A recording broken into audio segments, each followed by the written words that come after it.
Welcome to Man Does Tech, where I solve the problems you didn't even know you had.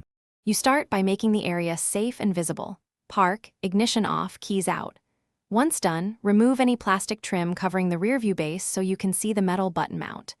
Use a soft cloth under the mirror to protect glass. Wear gloves to avoid cuts. Then test the button for movement to understand its attachment.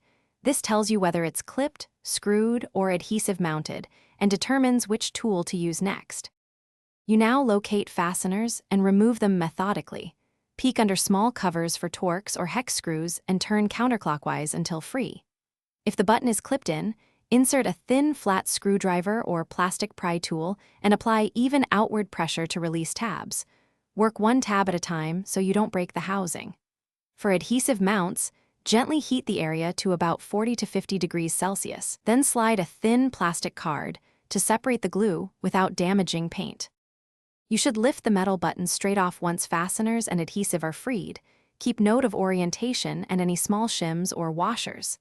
Clean remaining adhesive with isopropyl alcohol, then dry and apply fresh 3M automotive tape or reinstall the original fasteners. Tighten to snug, not over tight. Make sure the mirror alignment remains unchanged.